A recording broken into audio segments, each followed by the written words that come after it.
Welcome to our channel. నేను పద్మిని, ప్రస్తుతంతో పాటు senior journalist అలాగే పొలిటికల్ అనలిస్ట్ ఇమ్మంది రామారావు గారు ఉన్నారు. మాట్లాడదాం. సార్ నమస్తే. సార్ నమస్తే మేడం. సార్, మహానటి సావిత్రి గారు, ఆవిడ గురించి ఎన్నో రకాల స్టోరీస్ విన్నాము, ఆవిడ ఆత్మకథలు చదివాము.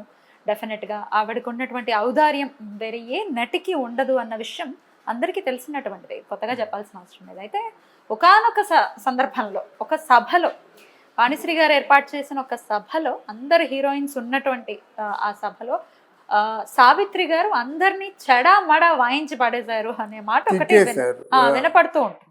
ఇందులో నిజాలేంటి? ఇది ఎప్పుడు మనకి 1979 ముందు ఏదో జరిగింది. ఎక్కడ సవేరా హోటల్లో ఎవరు నిర్వహించారు? వాణిశ్రీ నిర్వహించారు. వాణిశ్రీ వస్తే వాణిశ్రీతో పాటు జయసుధ, జయప్రద, జయచిత్ర, ప్రభ, అప్పుడున్న శ్రీప్రియ, వీళ్ళందరూ అప్పుడున్న ఆర్టిస్టులు అందరూ వచ్చారు. అందరు హీరోయిన్లు వచ్చారు. హీరోయిన్లు వచ్చాక మన అక్కడ జలగం వెంకటరావు గారు ఇక్కడ ముఖ్యమంత్రి, అక్కడ ముఖ్య అతిథిగా వచ్చాడు. టీవీకే శాస్త్రి అని ఆధ్వర్యంలో వచ్చింది ఈ సన్మానానికి.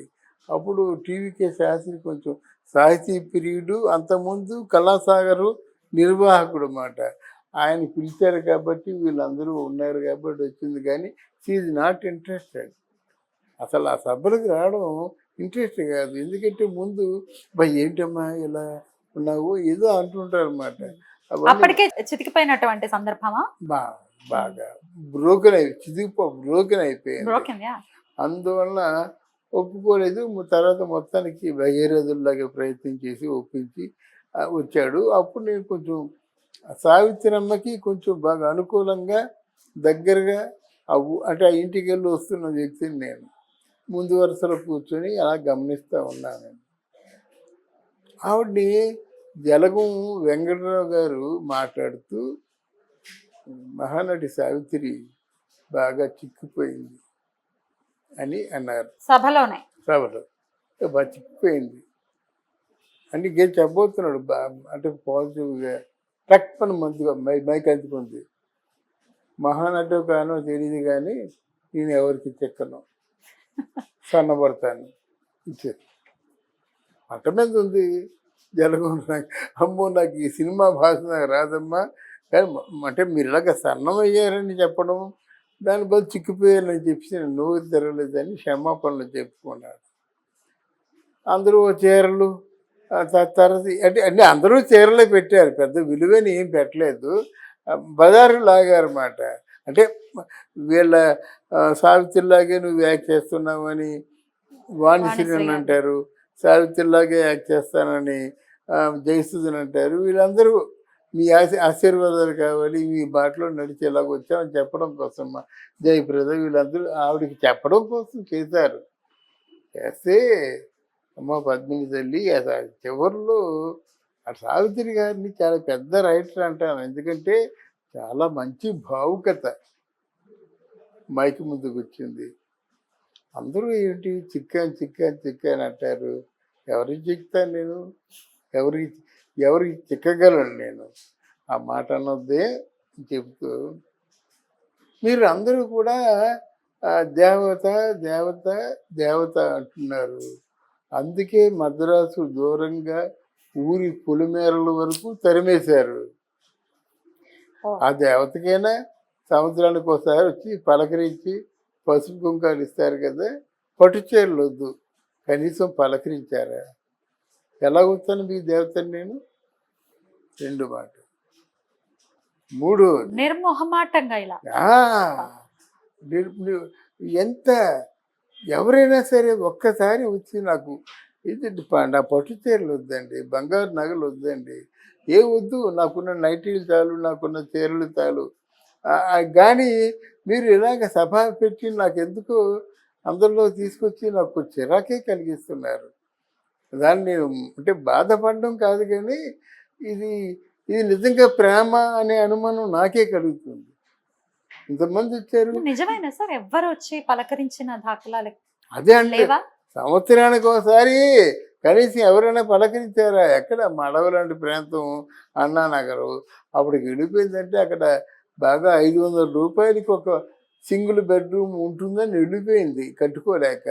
ఓ చిన్న బాగా డ్యామేజ్ అయినటువంటి కారం. ఒక ఫియట్ కార్ ఉండేది అంతే.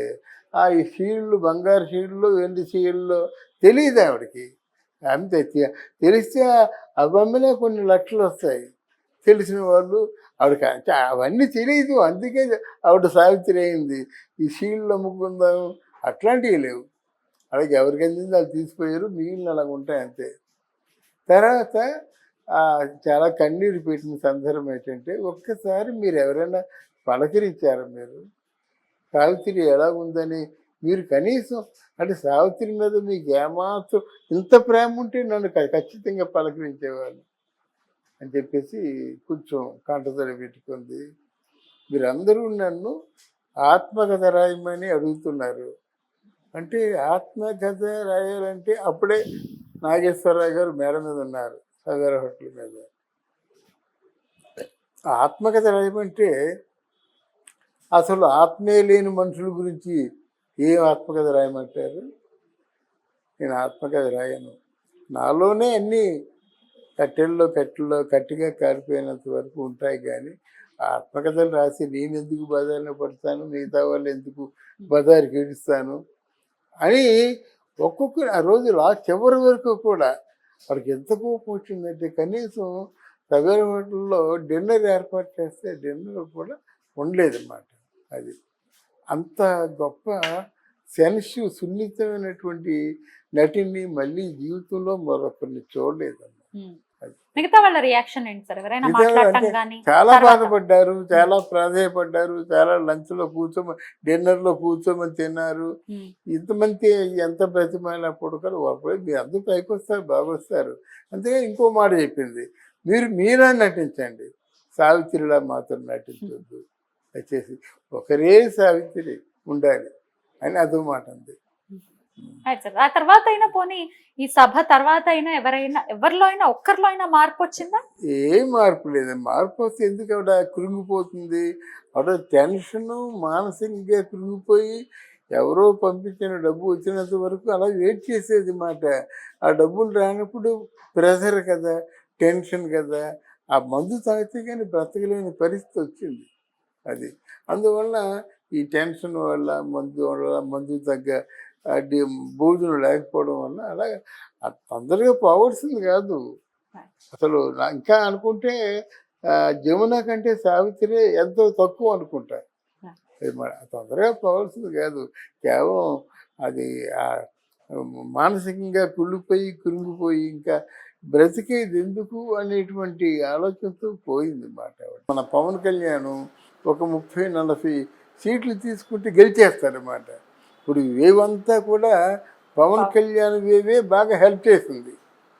అక్కడ పవన్ కళ్యాణ్కి వేయకపోతే తెలుగుదేశం పార్టీకి వేయమన్నారు, అయితే బీజేపీకి వేయమన్నారు. మిగతా చోట్ల ఆయన నిలబడిన చోట వాళ్ళకి వేయమన్నారు.